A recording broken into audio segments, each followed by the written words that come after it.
정교 유착 의혹으로 구속된 한학자 통일교 총재가 풀려났습니다. 수술 이후 다시 구치소에 복귀하게 되는데요. 재판 지연 우려가 나오고 있습니다. 그 밖에 특검 소식들 김광삼 변호사와 짚어보겠습니다. 어서 오십시오. 네, 안녕하세요. 네. 자, 통일교 한학자 총재가 어제 서울구치소에서 풀려났습니다. 안과 수술을 이유로 일시 석방됐다라고 하는데 7일까지 다시 들어오게 되는 거죠?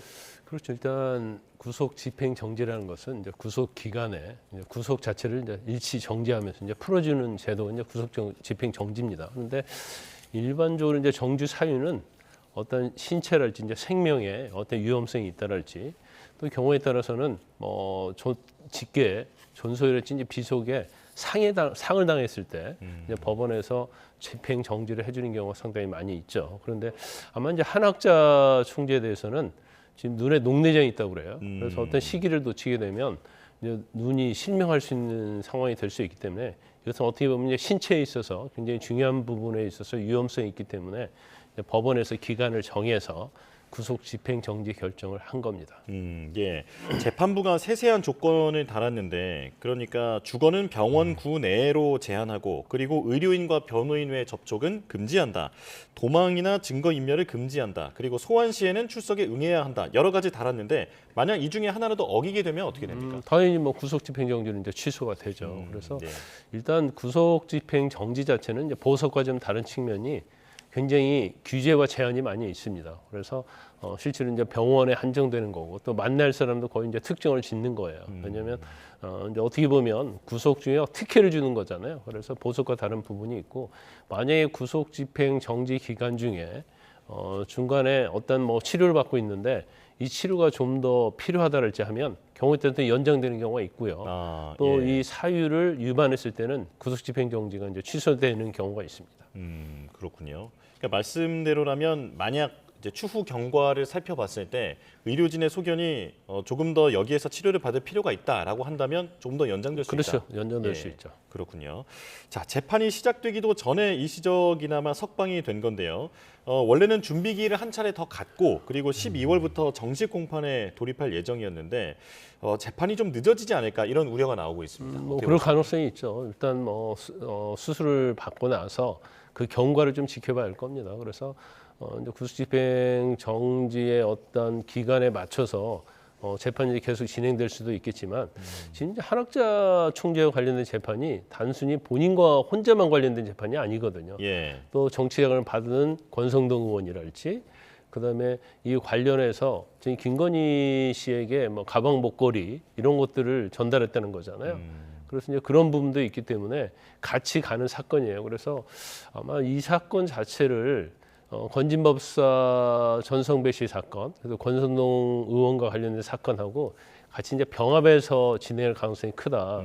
왜냐하면 따로따로 진행하면 증거도 중복이 되고 또 증인이 또 나올 때도 여러 번 나와야 하거든요. 예. 그래서 거의 사건 자체가 동전의 양면처럼 같이 얽혀 있기 때문에 아마 병합해서 재판을 할 것입니다. 그런데 만약에 한학자 총재가 안 나온다고 한다면 그래도 이제 재판은 진행할 수는 있죠. 왜냐하면 예. 그 재판 자체는 집행정지 이후에 또 기간이 연장된다 하더라도 관련된 증거 같은 건 이제 보류할 수 있기 때문에 영향을 미칠 수도 있지만 또 어느 정도 시간까지는 그 영향을 미치지 않고 소송지휘권을 행사해서 이제 재판을 진행할 수 있다 이렇게 보시면 될 것 같아요. 예, 재판 지연의 우려는 있지만 그렇게까지 길게 늘어질 염려는 없다 네. 이렇게 말씀을 해주셨는데요. 자, 이렇게 되면 한학자 총재가 사실 특검팀 조사 과정에서는 심장 시술을 받기도 했었고 그리고 이번에 안과 시술을 받습니다. 이제 보석 수순으로 가는 게 아니냐라고 하는 전망도 있는데요. 일단 재판부에서 검토를 하겠죠. 예. 그래서 만약에 구속집행 정지기간이 좀 길어진다랄지 또 재판 자체가 굉장히 시간이 많이 걸릴 것 같으면 경우에 따라서 이제 보석 신청을 하면 어떤 질병을 이유로 보석을 결정할 가능성도 커요. 그래서 일단은 보석은 해주지 않겠다는 입장인 것 같고 또 눈과 관련돼서 실명의 위험이 있기 때문에 굉장히 급박한 상황 아닙니까? 그래서 구속 집행 정지부터 일단 해준 것이 아닌가 싶습니다. 예. 자, 그런가 하면 김건희 씨도 그제 보석을 청구했습니다. 어지럼증, 불안 증세, 그리고 기억장애 증상이 악화됐다라는 이유를 들었는데 특검이 바로 불허하겠다, 불허 의견서를 제출하겠다라고 얘기를 했습니다. 어떤 사유입니까? 일반적으로 이제 보석을 신청하면 검찰도 마찬가지고 특검도 마찬가지고요. 그건 자신들이 구속한 피의자, 피고인이잖아요. 그렇기 네. 때문에 거의 뭐 불허하는 것이 타당하다는 의견서를 많이 내죠. 그런데 아마 이제 일반적으로는 단순히 짧게 불허하라는 그런 의견서를 내지만 이 사건 자체는 굉장히 특검에 의해서 수사하는 사건이고 예. 또 김건희 씨의 어떤 혐의 자체가 굉장히 중대하잖아요. 또 그 전 과정에 있어서 보면 뭐 증거 인멸이랄지 증인과 말맞추기랄지 이제 이런 것들이 우려가 되기 때문에 특검팀 입장에서는 당연히 보석 청구에 대해서는 이제 반대를 할 수밖에 없는 거죠. 예. 증거 인멸이나 말맞추기 우려 등을 들어서 지금 보석에 대해서는 반대하는 의견을 지금 특검이 보이고 있는 상황인데요. 자, 오늘 김건희 씨 6차 공판이 열리지 않습니까? 네네네. 그렇다면 재판부가 보석 신문 기일을 지정할 수도 있는 겁니까? 그렇죠. 근데 일반적으로 재판하는 날 할 수도 있고요. 따로 보석 신문기를 지정할 수도 있습니다. 그래서 네. 오늘 오전에는 이제 도이치모터스 주가 조작과 관련된 사건에 있어서 증권회사 직원에 대해서 김건희 씨에서 이제 반대 신문을 하기로 되어 있고요. 그다음에 이제 오후에는 지금 샤넬 가방과 관련해서 지금 유경옥 전 대통령 행정관이 그 가방을 교환했잖아요. 예. 그리고 그걸 교환할 때 이제 샤넬 매장에 가가지고 마치 김건희 씨하고 뭐 연락을 하는 듯한 그러한 내용들 이제 그런 것들이 있기 때문에 이제 그와 관련해서 오늘 샤넬 직원이 법정에 증인으로 참석을 합니다. 예. 그 앞서 특검이 불허 의견서를 제출한다라고 말씀을 이제 해주셨는데 그게 재판부가 그걸 보고 그 의견까지 종합해서 이제 보석에 대해서 의견을 내는 겁니까? 아, 그렇죠. 일단 뭐 예.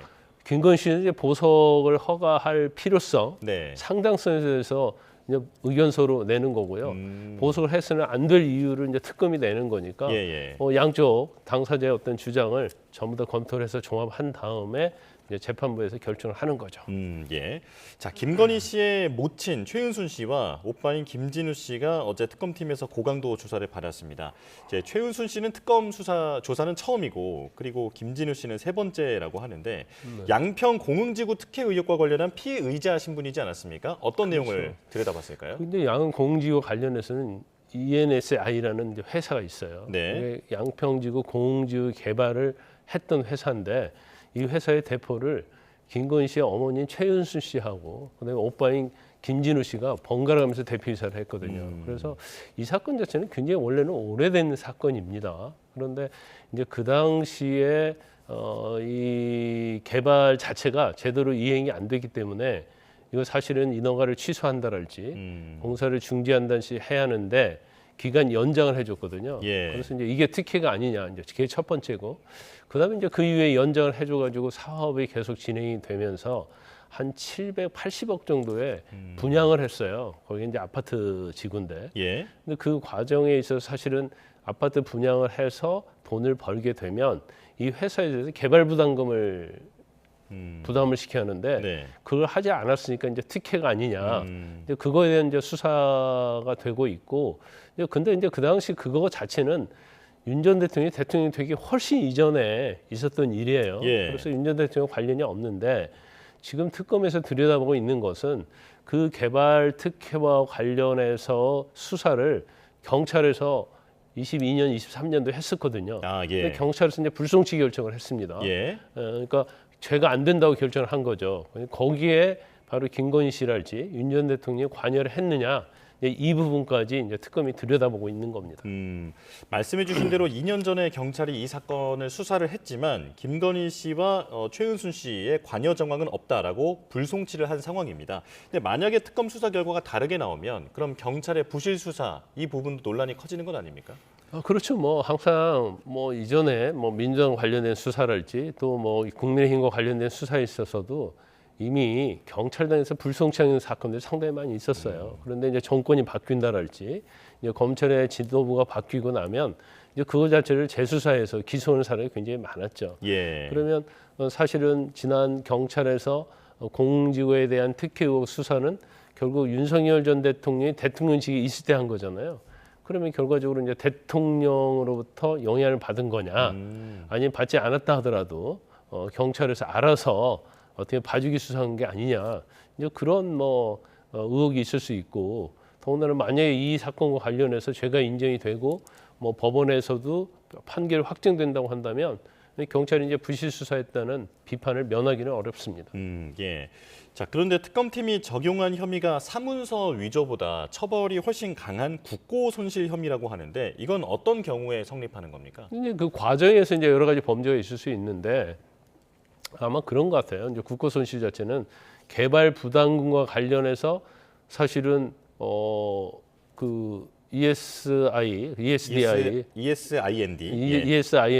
이 회사에서 부담금을 내야 하잖아요. 근데 그걸 안 냈으니까 결과적으로 그게 이제 국고에 손실을 입힌 게 아니냐. 그래서 국고 손실죄가 굉장히 형량이 좀 무겁죠. 예. 그래서 일반적으로 이제 수사를 할 때는 구속을 시켜야 하는 거고 수사기관 입장에서는 보면 그 혐의 자체가 중대하지 구속돼야 하지 않겠습니까? 그래서 혐의가 여러 가지 있다고 한다면 그 중에서 가장 중환죄를 적용하는 경우가 많죠. 예. 자, 그런가 하면 이배용 전 국가교육위원장으로부터 그 받았다라고 의심이 되는 그 금거북이 그리고 그 옆에 있던 당선 축하카드 그리고 4명의 이력이 담긴 경찰 인사 명단이 나중에 재압수수색하는 과정에서 없어졌다라고 합니다. 그러니까 금거북이만 압수를 했고 당선 축하카드와 경찰 인사 명단은 다시 가보니 없었다라는 건데 이걸 증거 인멸 혐의로 보고 있는 것 같아요. 그렇죠. 그런데 아마 그때는 이제 매건 매직과 관련해서 이제 금거북이를 어떻게 보면 선물하고 이게 5돈짜리라는 거예요. 예. 선물하고 어쩌면 국가교육위원장에 취임한 게 아니냐, 이 직위를 받은 게 아니냐. 그러니까 결과적으로 금거북이하고 이제 교환한 게 아니냐 이런 취지로 수사가 됐었는데 그 당시 압수수색할 때 당선 축하 카드하고 경찰 인사 명단이 있었다는 거예요. 그러면 원칙적으로 저것도 같이 압수수색해서 압수하는 게 맞지 않느냐 예. 그렇게 생각할 수 있는데 그때 왜 안 했는지는 뭐 잘 모르겠어요. 근데 아마 그때 그 압수수색 영장에 그 압수수색 할 수 있는 영장은 범위에 저 당선 축하 카드와 관련된 뭐랄지 경찰 인사 기록 카드는 어떻게 보면 청탁을 하는 거잖아요. 그래서 이제 그런 것이 압수수색의 범위에 안 들어가 있기 때문에 그 당시에 보고도 압수를 하지 않은 것이 아닌가 이렇게 추론해 볼 수 있고 예. 그 다음에는 뭐 수사를 하다 보니까 뭔가 인과관계가 있고 또 청탁한 내용 같은 것들이 이제 범죄 행위가 될 수 있을 뿐만 아니라 그와 관련해서 이게 이루어졌다고 특검에서 이제 보고 다시 그걸 압수하려고 하는데 그게 이제 사라졌다는 거죠. 그럼 여기에 관여한 사람이 누구냐? 뭐 김건희 씨 측이냐, 이배용이냐, 이제 이 부분에 대해서 특검이 이제 수사를 하고 있는 거죠. 예. 자, 추경호 전 원내대표 얘기로 가보겠습니다. 특검팀이 전격 구속영장을 청구했는데 추 의원은 불체포 특권을 포기하겠다라고 얘기를 했습니다. 자, 하지만 지금 민주당이 다수당인 상황에서 이게 어차피 통과될 것이다라고 하는 전망이 우세한데 일단은 본인 의지와는 다르게 그 체포 동의안 표결은 이루어져야 하는 거죠. 그렇죠. 이제 불체포 특권은 이제 헌법이 보장하고 있는 국회의원의 특권 아닙니까? 그렇기 때문에 본인이 뭐 포기하겠다고 해서 포기되는 건 아니고 어차피 체포 동의 여부에 대해서는 이제 본회의에서 이제 표결을 하도록 되어 있어요. 그래서 그대로 갈 것이고 이건 당연히 뭐 민주당에서는 찬성을 하겠죠. 그리고 항상 정청래 대표가 그런 얘기했잖아요. 기다리고 있겠다. 통과할 준비가 돼 있다 이런 얘기를 했기 때문에 뭐 제가 볼 때는 뭐 당연히 국회에서는 가결이 될 겁니다. 예. 국회에서 가결이 된다면 이제 영장 실질 심사가 열리게 될 텐데 네. 구속 가능성 어떻게 보십니까? 저는 결론적으로 말하면 가능성은 굉장히 구속될 가능성이 낮다 이렇게 봐요. 아, 그렇습니까?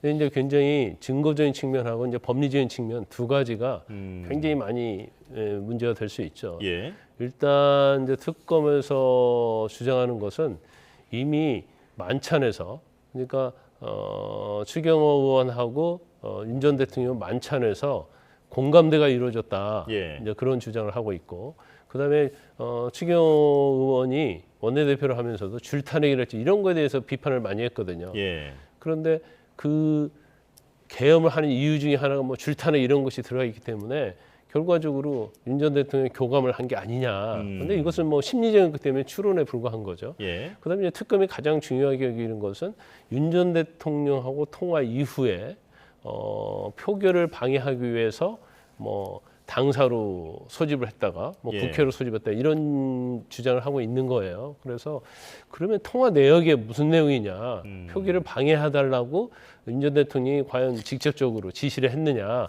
근데 이제 그거에 대한 증거는 없거든요.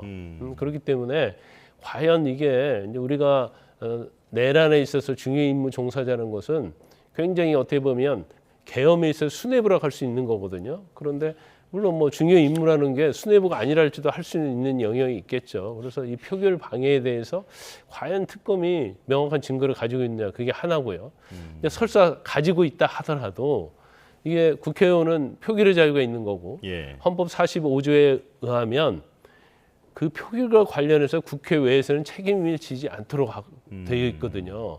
이제 그렇기 때문에 이 자체가 과연 내란과 관련 범죄 행위가 되느냐 이런 여러 가지 이제 법리적인 문제가 상당히 많이 존재를 합니다. 그래서 이렇게 존재가 있다는 것은 일단 증거에 있어서도 애매한 측면이 좀 있고 또 법리적인 측면에서도 논란의 여지가 있다. 그러면 사실은 법원에서 다투야 하는 게 맞죠. 예. 그래서 제가 볼 때는 아마 영장 발부 가능성이 그렇게 크지 않다. 저는 그렇게 봅니다. 예. 근데 만약에 발부가 된다면 그 계엄 당시에 원내대표실에 함께 있었던 그런 의원 다수에 대해서 특검은 또 조사 대상이 될 수 있다 이렇게 밝혔기 때문에 향후에 또 다른 의원들로 수사가 확대될 가능성도 있지 않습니까? 그런데 특검이 지나칠 정도로 너무 범위를 확대하는 것 같아요. 네. 추경호 의원은 원내대표이기 때문에 그 당시 의심의 여지는 있을 수 있죠. 그래서 저는 이제 수사도 할 수 있다고 보는데 그게 아니고 그렇다고 한다면 표결에 참여하지 않는 국회의원들이 전부 다 내란의 중요 임무 종사자냐 아니면 방조냐 그건 정치적으로 해석하는 거하고 법제인하고 하는 것은 다른 부분이 좀 있을 수 있죠. 예. 그래서 제가 볼 때는 그건 지나치게 어떤 내란죄의 해석을 너무 유치 해석하는 거고 범위를 너무 확대하는 거다 이렇게 저는 봅니다. 네, 알겠습니다. 여기까지 말씀 듣겠습니다. 김광삼 변호사와 함께했습니다. 고맙습니다.